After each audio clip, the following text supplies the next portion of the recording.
quelles sont les expériences que tu te rappelles où tu étais rébellion, où tu n'obéissais pas aux règles. Mhm. L'ordre général a été à Oui, quel oui. moment? Ben, en terminale, en philosophie, quelque part, j'avais d'excellentes notes, mais j'ai osé écrire cette phrase dont je suis toujours fier. Euh, la gazelle a eu le temps 3 fois de mourir avant de devenir une girafe.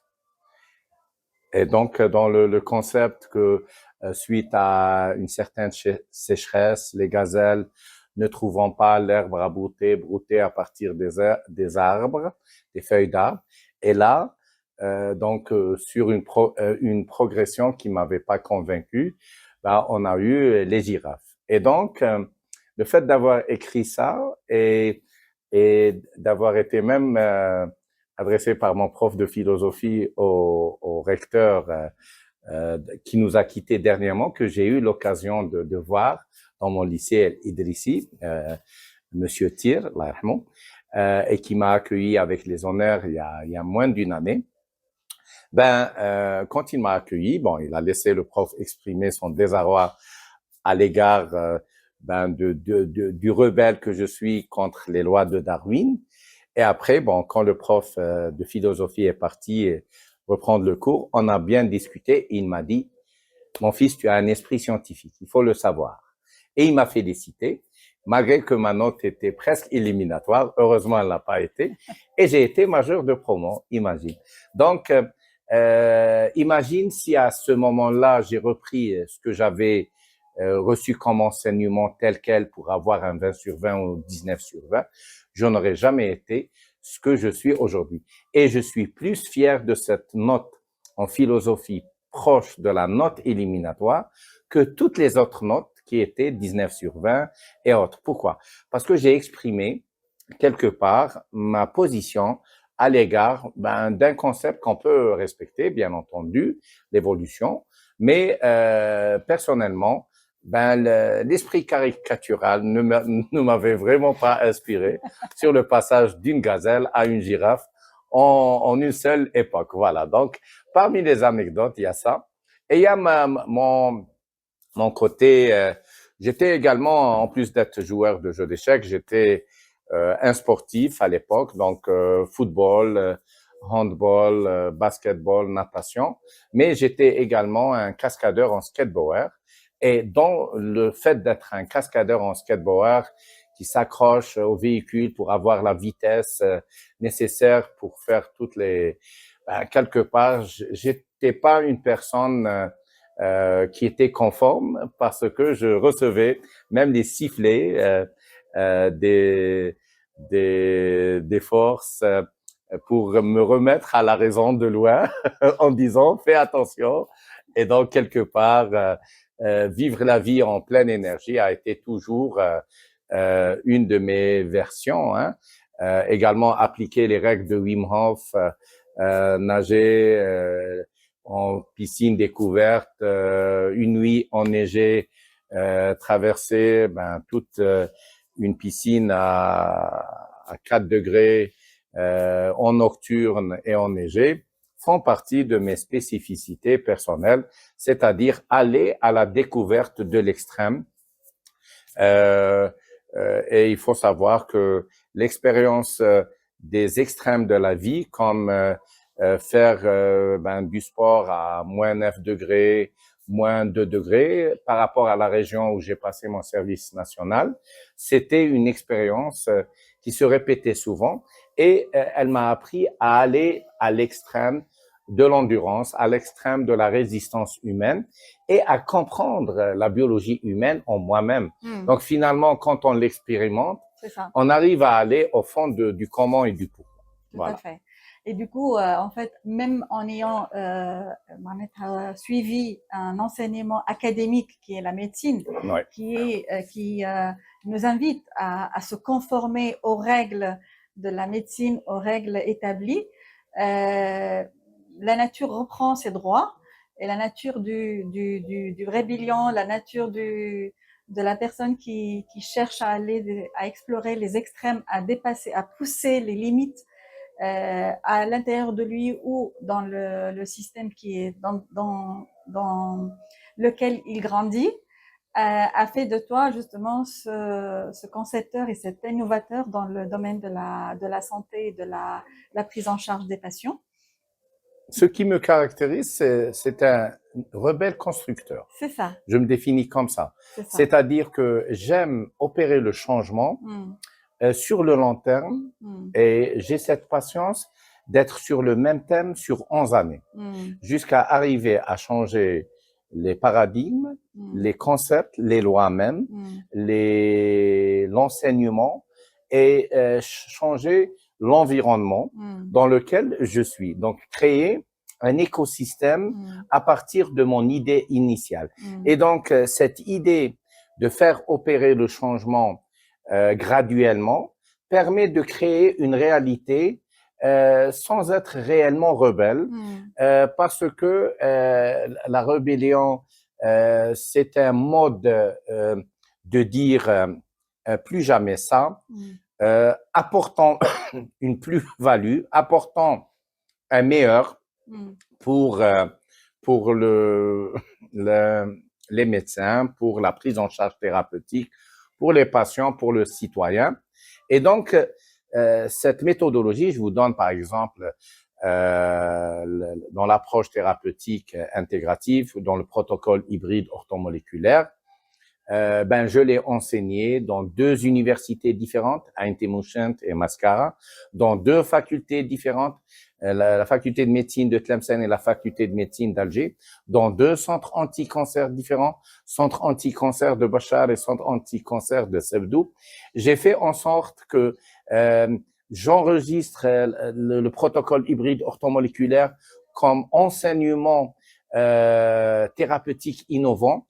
Et vu que le ministère de la Santé a mis en place l'obligation que les chefs de service soient au courant des innovations thérapeutiques, cet enseignement devient de facto une condition de chefferie. Et donc, c'est quelque part créer ce besoin de venir à cet enseignement pour maintenir la chefferie ou pour être un futur chef, par exemple pour les oncologues.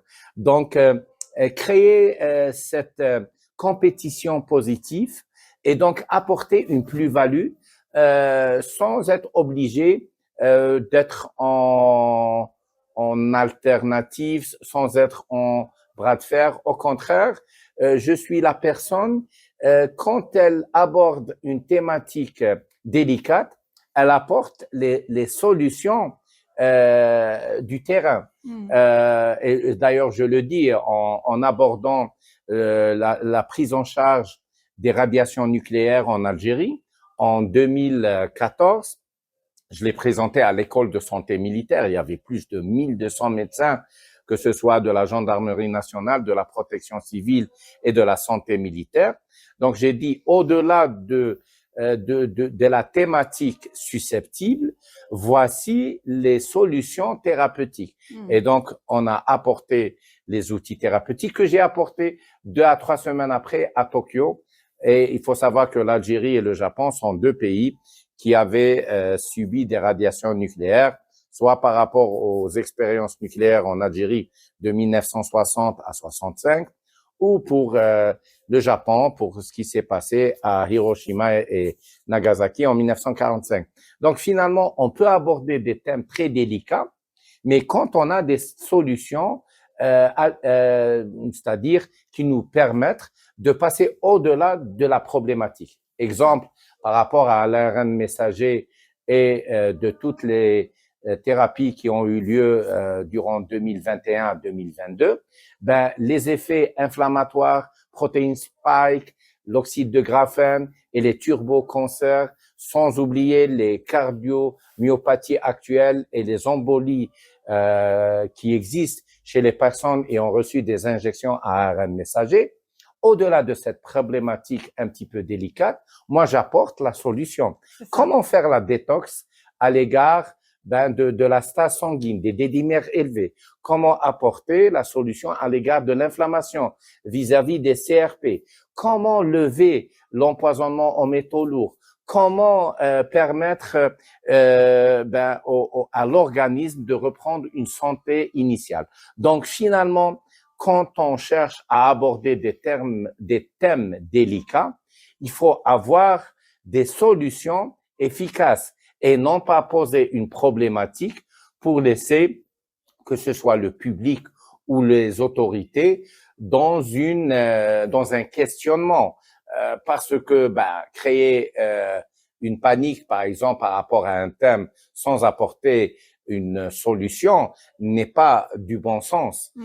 Parce que ce soit pour les autorités ou pour les citoyens, une problématique qui va être, c'est vrai, mise en valeur.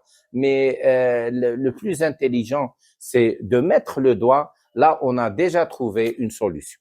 Tout à fait. Donc, tu as fait de la résistance une alliance. Voilà. Et justement, par rapport à la résistance, que ce soit en termes la résistance dans le milieu médical ou dans le milieu des patients, comment tu as géré Oui. la résistance? Est-ce que tu as vécu des résistances par rapport à ton approche, et comment tu as géré la résistance qui est engendrée dans le public des médecins ou dans le public des patients? La première des atouts que j'ai utilisés, c'est en apportant une solution, je n'étais pas dans l'attente de l'intégration de ce protocole hybride orthomoléculaire.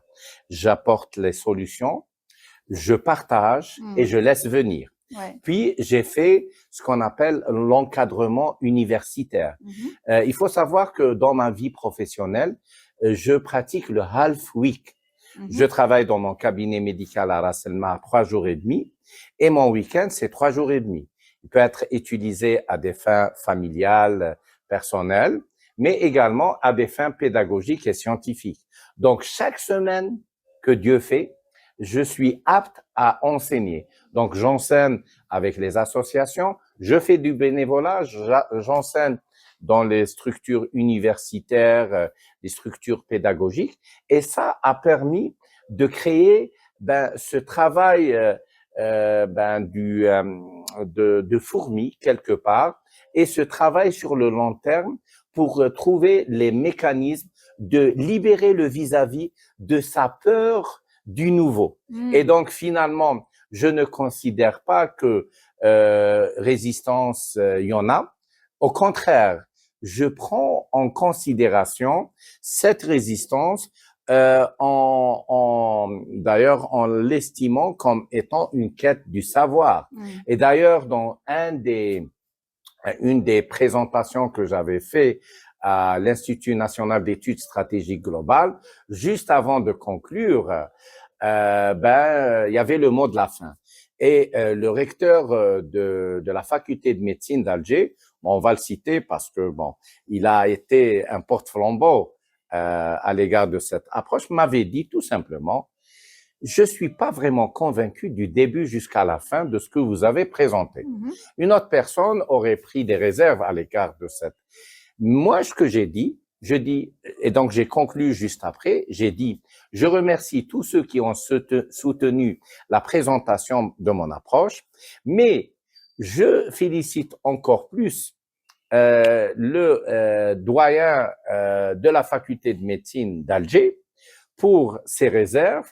Ça dénote de son esprit scientifique à vouloir avoir tous les contours de ce protocole avant de le valider, parce qu'il est tout d'abord un scientifique. Donc, tout le monde a applaudi et il est venu vers moi, il m'a félicité. 3 secondes après ce qu'il m'a dit, il m'a dit: aucune promotion de la faculté de médecine d'Alger ne sortira, n'aura pas son diplôme sans assister à la présentation de mon approche. Donc, vous voyez que finalement, accepter les réserves, accepter cette notion de prendre du recul à l'égard de tout ce qui est nouveau, à ce mécanisme sociétal qui nécessite 11 années pour introduire sur le court terme une approche. Et d'ailleurs, moi, je considère, et d'ailleurs, je l'ai fait, j'ai été président de la Société algérienne de nutrition et de médecine orthomoléculaire, et je le suis toujours. Durant les 11 premières années, j'ai enseigné. À partir de la 12e année, ben, je suis déjà depuis 3 ans président de la Société internationale et sur 11 ans. Donc, chaque 11 années, on opère un changement sociétal par des automatismes. Et d'ailleurs, quand je présente, que ce soit avec la santé militaire, avec l'Institut national d'études stratégiques globales, le ministère de l'enseignement supérieur en Algérie, le ministère de la santé en Algérie, je demande toujours d'opérer un changement sur 11 ans. Et souvent, je suis convoqué juste pour cette phrase. Ils me disent, mais Hey, docteur Ilyes Parly, pourquoi pas cette année? Pourquoi pas dans 11 ans? pourquoi 11 ans? Voilà. Alors, imaginez si j'avais demandé pour cette année. On m'aurait dit, ben, vous croyez qu'on est à votre service? Donc, finalement, quelque part, mettre à l'aise les autorités, les universités, les facultés, à avoir le temps de partager un savoir, va créer une aisance dans ce partage. Et ma dynamique, c'est que, ben, le court terme, c'est 11 années, le moyen terme, c'est 22 ans, et le terme qu'il faut, c'est 33 ans. Bon, pour ce qui est le long terme, je le considère, c'est 99 ans, parce que la société revit les mêmes expériences toutes les 99 ans. Donc, si on arrive à avoir ce concept d'avoir une patience sur le court terme de 11 années, là, on arrive à atteindre nos objectifs. La résistance au nouveau, en fait. Est-ce qu'on peut considérer que le patient aussi résiste à son identité de malade et a du mal à passer vers son identité de patient de bonne santé? Et est-ce que dans ton approche, on peut justement faciliter cette autorisation à lâcher l'identité du malade à laquelle le patient peut s'identifier et donc générer de plus en plus des expériences qui vont le mettre dans cette identité et passer à l'identité du patient ayant la bonne santé. Ben, votre question, votre partage à l'instant est l'essence même de l'approche thérapeutique intégrative. Il ne faut jamais oublier que souvent, l'état de maladie arrange le patient. C'est ça. Et s'il ne prend pas conscience qu'il doit rebondir dans sa propre vie et qu'il doit décider de vivre une nouvelle vie dans sa propre vie, pas celle qu'on lui a désignée comme modèle de vie pour lui-même, ben, le patient restera dans cette zone de confort d'état de personne malade parce que elle procure possible un arrêt maladie longue durée pour une personne qui n'a pas le cœur professionnel, une paix sociale, familiale ou dans le couple alors qu'elle aurait pu régler tous ces déséquilibres avec sa personnalité et non pas avec la maladie. Et donc, renoncer à tous les avantages socio-familiaux, professionnels liés à la maladie et récupérer son cadre de vie avec sa propre personnalité, c'est la condition sine qua non pour aller dans un cheminement vers la bonne santé. Le reste, que ce soit la biologie, correction des valeurs biologiques, la détoxication, la supplémentation, le traitement antiparasitaire pour éliminer les métaux lourds existants dans les parasites, l'activité physique, le cadre de vie, ben, c'est 49%, 51%, c'est la décision instantanée, inébranlable et irrévocable de guérison et de cheminement vers la bonne santé et surtout cette décision de renaître et de vivre pleinement sa propre vie. Et ça, c'est essentiel. Et c'est pour ça que je considère que la résistance peut être plus chez le patient que chez les thérapeutes parce que le patient doit être regardé dans les yeux. On doit lui poser cette question, les yeux dans les yeux, le regarder 21 secondes silencieusement et lui dire est-ce que vous acceptez de reprendre les rênes de votre vie? Est-ce que ça ne vous dérange pas de récupérer votre santé? Et là, vous allez avoir l'étonnement, mais finalement, en discutant avec le subconscient du patient, ben, on va lui permettre de le secouer et de lui permettre cet éveil et cette prise de conscience. Et quand cette prise de conscience y est, ben, tout suivra naturellement. C'est ça. Donc, le patient a la possibilité de se rebeller contre son propre système de la personnalité dans laquelle il a grandi. Il est aujourd'hui possible, grâce à des accompagnements nourris par ton protocole, de s'autoriser à reprendre le droit d'être dans une identité de patient en bonne santé. Il a le droit, Oui. mais il a surtout la responsabilité. La responsabilité. Tout à fait. C'est le mot-clé. Voilà. Merci beaucoup, Dr. Ilyes Barli. Je vous remercie. Merci bien.